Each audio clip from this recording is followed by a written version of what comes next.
Greetings, dear brothers and sisters. It is Holy Thursday, the beginning of the Triduum. Our Lenten journey has come to its conclusion, to its fruition, and we enter now into the three holiest days of the year, Holy Thursday and Good Friday, and then Holy Saturday culminating with the Easter Vigil and Easter Sunday. So it's a beautiful time, a powerful time, a time rich in liturgy and rich in the Word, rich in symbols. Um, we all know that we encounter this most beautiful part of the liturgical year, this very kind of epicenter of our salvation. We encounter it in difficult times. And so I prepare this video precisely because I know so many of you, many, if not all of you, have not been able to attend Mass on this evening of the Lord's Supper. It's a night for preaching and for maybe substantial preaching, but I'll try to capture at least part of the homily that I prepared for the celebration of the Mass here in this video. When we come to the Mass of the Lord's Supper, we just know that it's a day full of meaning, and it's actually a day that typically would be celebrated with two separate Masses.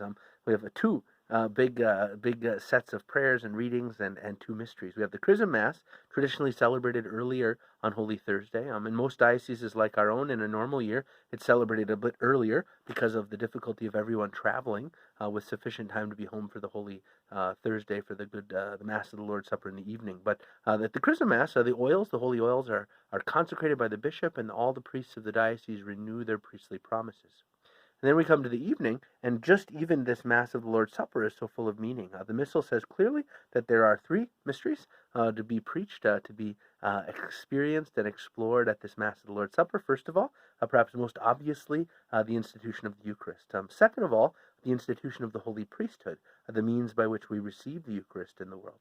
And third of all, the call to holiness, the call to charity, the call to lay down one's life in radical charity to serve those around us. And so these three mysteries are all kind of packed into this one liturgy, and that's a lot. There's a lot that's there.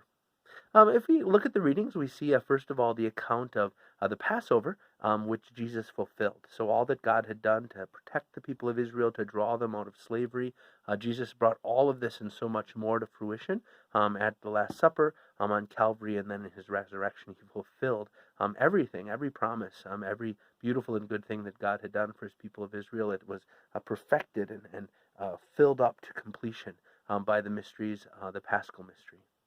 So Jesus feeds his people with his body and blood. He protects them. His blood causes the angel of death to pass over. By the Eucharist, we're drawn out of slavery into freedom, into the path that follows the Lord. So this central mystery, perhaps the one that's most evident, is the mystery of the Eucharist. How does the Lord then give us the Eucharist, though? How is this gift to be perpetuated in the world? Well, he says at the institution, he says, "Do this in memory of me." He hands that gift on to his apostles. He gives them the power to consecrate the bread and wine. And in a few other passages, he gives them the power to bind and loose sins. He gives them authority to teach. He says, whoever hears you hears me. So Jesus gives this gift to the apostles to be handed down, and it has been handed down from that day to the present. And so we continue to obey his command to do what he did and to do it in the way he did through the ministry of the apostles, the bishops who are their successors, the priests and deacons who share in their ministry. But what purpose is this gift given to us? Why does Jesus give us the Eucharist and then give us the priesthood so that the Eucharist might be sustained in the world? Well, it's precisely to sustain that third mystery, the radical call to charity, the call to Christian charity. It's very interesting that we have on this feast of the Lord's Supper, it's very interesting that we have the passage from the Gospel of John, not John 6, which teaches so clearly about the Eucharist, but we hear from the passage that treats of the Last Supper and treats of the washing of the feet. And it seems to me very fitting, very beautiful. John knew that the Synoptic Gospels had very adequately covered. They had covered the territory of the institution. We hear today in this Mass Paul's very early but very clear account of the institution narrative.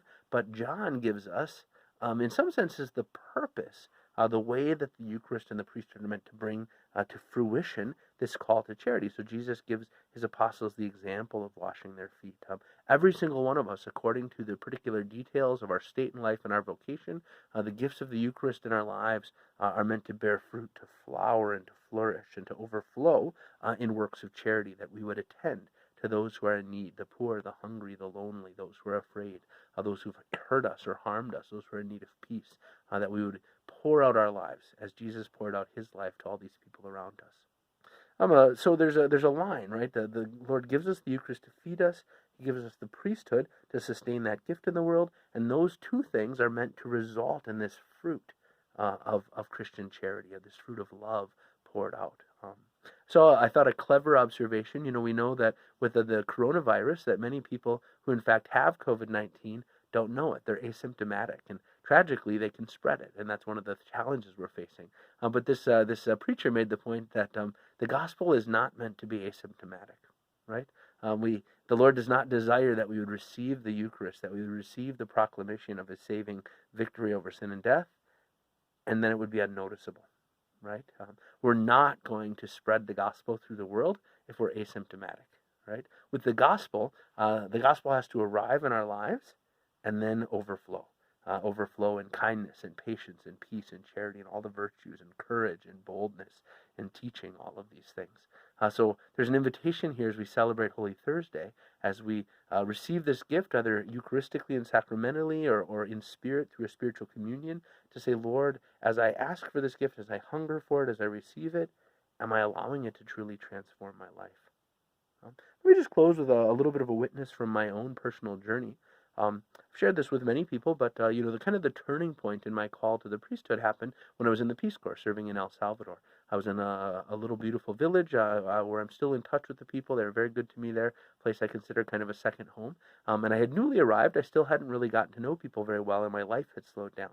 I begun to pray, and most importantly, I had begun to listen. And it was in those first months that I was there that a call from the priesthood, a call from God for the priesthood, began to fill me not just with kind of fear and anxiety, how Lord, am I going to give up control of my life, give up my own plans, but it began to fill me with a hunger and a peace. And then one day I was praying the breviary, and I prayed the psalm that we have tonight at this Mass of the Lord's Supper, and a few verses of it that we prayed. How can I repay the Lord for all the good done for me? I will raise the cup of salvation and call on the name of the Lord. And I don't remember what day it was, but that day, that spring of 2005, I prayed those words, and I was just pierced to the heart by the realization, Lord, for me personally in my life, this call to follow you may literally bring me to take up the cup of salvation and to call upon your name. And it's the greatest blessing of my life that the Lord has called me to serve in this way, has called me to the priesthood. We're called in all kinds of different ways. Not everyone who watches this video obviously is called to the priesthood, but we're all called to holiness. And in some specific and concrete way, in some particular way, the Lord is calling you to allow the gift of the Eucharist brought to each of us through the priesthood, to allow this gift to overflow in a radical life of Christian charity. May the Lord bring this work to completion in us. May he move your heart to consider anew how he's calling you to holiness. May the graces poured out in the church, even in this pandemic, even in this quarantine, may these graces overflow in our daily lives. Know of my prayers for each of you. Please pray for me. God bless.